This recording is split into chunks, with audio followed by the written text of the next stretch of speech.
Karthik channel. நேற்று வந்து பார்த்தீங்கன்னா நான் ஒரு ஷார்ட்ஸ் போட்டிருந்துருப்பேன். நான் தனிஷ்க்கு போயிட்டு ஒரு கோல்டு ஜுவல்லரி வாங்கினேன் அப்படின்னு சொல்லிட்டு, சரி அது என்ன ஜுவல்லரி அப்படின்ட்டு உங்ககிட்ட காமிக்கலாம் அப்படின்னு சொல்லிட்டு தான் நான் வந்து இந்த வீடியோ வந்து போஸ்ட் பண்ணுறேன். இப்போ என்ன ஜுவல்லரின்னு சொல்கிறதுக்கு முன்னாடி அதை நான் எப்படி வாங்கினேன்னு சொல்கிறேன். எப்படி வாங்கினேன்ட்டு பார்த்தீங்கன்னா, இந்த கதை போர் அடிக்குதா? கழுத்து வலிக்குதான். அவங்களுக்கு பயங்கரமாக எப்பயுமே ஷோல்டர் பெயின் அதிகமாக இருக்கும். ஓகே, என்ன கோல்டு ஜுவல்லரி வாங்கினேன் அப்படின்னு சொல்கிறதுக்கு முன்னாடி அதை எப்படி வாங்கினேன்றது பார்க்கலாம். நான் வந்து நீங்கள் எல்லாருமே கேள்விப்பட்டிருப்பீங்க, இந்த தீபாவளி ஃபண்டுன்னு சொல்லிட்டு ஒன்று போடுவாங்கள்ல, அந்த மாதிரி ஒரு ஃபண்டு போட்டு வச்சுருந்தேன். ஸோ வந்து கோல்டு காயின் வந்து அதில் வந்து 3 கிராம்ஸ் கிடச்சிச்சு. 3 கிராம்ஸு. அப்புறமேட்டு பார்த்தீங்கன்னா ஃபஸ்ட்டு நான் வந்து சரி ஒரு 4 கிராம்ஸ் செயின் வாங்கலாம் அப்படின்ட்டு தான் யோசித்தேன். அதுக்கப்புறமேட்டு சரி பழைய கோல்டு ஏதாவது இருக்கா அப்படின்ட்டு பார்த்துட்டு, அது ரொம்ப பழசுலாம் கிடையாது, பட் வந்து ரொம்ப குட்டி ஜிம்மிக்கி ஒன்று இருந்தது. அது வந்து ஒரு 2 grams. So 2 grams plus 3 grams வந்து பார்த்தீங்கன்னா 5 கிராம்ஸ் ஆயிடுச்சு. அப்புறம் வந்து ஒரு குட்டி குட்டி மோதிரம் 2 இருந்துச்சு, பசங்களோட மோதிரம், சின்ன வயசு மோதிரம். ஸோ அது வந்து ஒரு 2 கிராம் இருந்துச்சு. அதெல்லாம் வந்து சேர்த்துட்டு இப்போ 1 கிராம் எக்ஸ்ட்ராவாக போட்டு 1 பவுண்டில் தாங்க வந்து ஒரு நகை வாங்கியிருக்கேன்.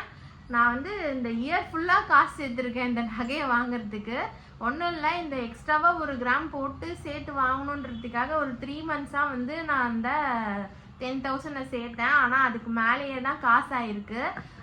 எல்லாம் சேர்த்து போட்டு அப்படி இப்படின்ட்டு மேனேஜ் பண்ணி தான் நாங்கள் வாங்கியிருக்கோம். நான் இங்கே என்ன வாங்கணும்னு சொல்லிட்டு நாங்கள் இப்போ காமிக்கிறோம். அத்தை காமிங்க, பாக்ஸ் காமிங்க ஃபஸ்ட்டு.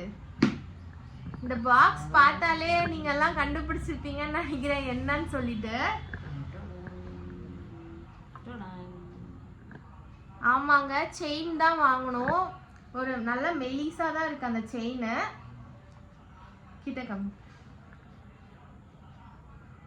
கரெக்டா வந்து பாத்தீங்கன்னா இது வந்து 8 கிராம்ஸ், 8 இல்லை 7.987 கிராம்ஸ். இது மெலிசான செயின் தான். இப்போதைக்கு என் கையில் வந்து சின்ன செயின் இல்லை. சரி, அதனால நான் குண்டா இருக்குன்றதுனால ஷார்ட் செயின் வாங்கினா வந்து எனக்கு வந்து பத்த மாட்டேங்குது. அதனால் கொஞ்சம் லென்த்தியாக வாங்கினேன். ஸோ மெலிசா தான் அந்த செயின் வந்துருச்சு. நான் வந்துட்டு பார்த்தீங்கன்னா டாலரோட வாங்கணும்னு நினச்சேன். ஆனால் வந்து பார்த்தீங்கன்னா டாலரோட இப்போ எனக்கு கிடைக்கல. நான் செயின் மட்டும்தான் வாங்கியிருக்கேன். இதுக்கு டாலர் வந்து நான் கண்டிப்பாக வந்து கொஞ்ச நாள் ஆகும்னு நான் நினைக்கிறேன். ஏன்னா கோல்டு ரேட் பார்த்தீங்கன்னா அப்படி இருக்குது. நான் வந்து பார்த்தீங்கன்னா லாஸ்ட் வீக் சண்டேவே வந்து வாங்கலான்ட்டு நினச்சேன். ஆனால் லாஸ்ட் வீக் சண்டே போய் இந்த வீக் போன சண்டே போய் இப்போ தான் வந்து நாங்கள் போய் வாங்கியிருக்கோம். அது பயங்கர பெரிய கதை. ஃபண்டு போட்ட இடத்துல நகை வாங்கலான்னு பார்த்தா நகையே எடுத்துகிட்டு வர மாட்டாங்க. போக போக போக ரேட் அதிகமாகிடுச்சுன்னு சொல்லிட்டு நான் காயின் வாங்கிட்டு வந்துட்டேன். சரி, வேறு கடைக்கு போனால் அவங்க செய்கூலி சேதாரமே பார்த்தீங்கன்னா 1 கிராம் கூட வரலங்க. நாங்கள் டிஃப்ரென்ஸு அதுக்கும் கம்மியாக தான் வந்துச்சு. நான் எடுத்த நகைக்கும் நான் போடுற நகைக்கும் அதுக்கு போய் 28,000 கேட்டாங்க. வேஸ்ட்டு. நகை ரேட்டே வந்து எனக்கு வந்து என்னடா இவ்வளோ ஏறிட்டு போகுது அப்படின்ற பட்சத்தில் இவங்க மேலே 28,000 கேட்குறது வந்து பார்த்தீங்கன்னா செம்ம கஷ்டமாக இருந்துச்சு. ஆனால் அந்த செயின் எனக்கு ரொம்ப பிடிச்சிருந்தது. கண்டிப்பாக நான் அந்த மாதிரி ஒரு செயின் வாங்குவேன் காசு சேர்த்து வச்சு. அது எப்போ வாங்கினாலும் உங்ககிட்ட நான் வந்து ஷேர் பண்ணுறேன். இப்போ வந்து பார்த்தீங்கன்னா இந்த செயின் மட்டும் தான் வாங்கியிருக்கேன். இந்த செயின் எனக்கு ரொம்ப பிடிச்சிருக்கு. ரெகுலர் யூஸ் பண்ணலாம். ஒரு டாலர் மட்டும் வாங்கி போட்டால் ரொம்ப அழகாக இருக்கும். சாரீக்கெலாம் போட்டாலுமே நல்லாயிருக்கும். டெய்லியும் வந்து ஆஃபீஸ் வேரும் பண்ணலாம், சூப்பராக இருக்கும். அவ்வளோதாங்க.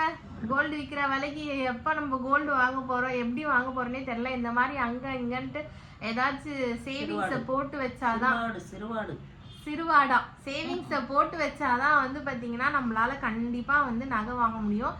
சேவிங்ஸ் இல்லாமல் மொத்த காசெல்லாம் கொடுத்து வாங்கவே முடியாது. நாங்கள் சேவிங்ஸ்லாம் போட்டதுனால இதில் மேலே வந்து பார்த்திங்கன்னா ஒரு 20,000 ரூபா நாங்கள் காசு போட்டிருக்கோம். அதாவது நான் சேர்த்து வச்ச காசு ஒரு 10,000 ரூபாயும் என் ஹஸ்பண்ட் காசு போட்டு வாங்கி கொடுத்துருக்காரு.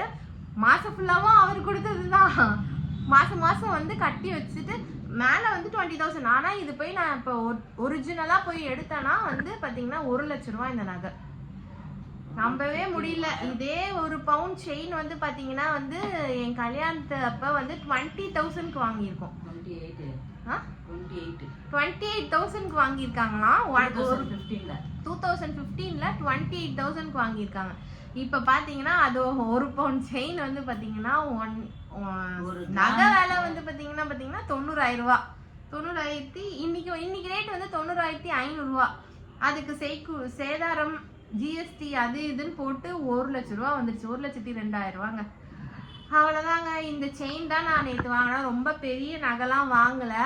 உங்களுக்கு இந்த வீடியோ பிடிச்சிருந்தா லைக் பண்ணி ஷேர் பண்ணி கமெண்ட் பண்ணுங்க. அப்புறம் காயத்ரி கார்த்திக் சேனலை சப்ஸ்கிரைப் பண்ணுங்க. Bye bye. நெக்ஸ்ட் வீடியோவில் பார்க்கலாம். தேங்க்ஸ் ஃபார் வாட்சிங். பை சொல்லுங்க. பாய். தேங்க்ஸ் ஃபார் வாட்சிங்.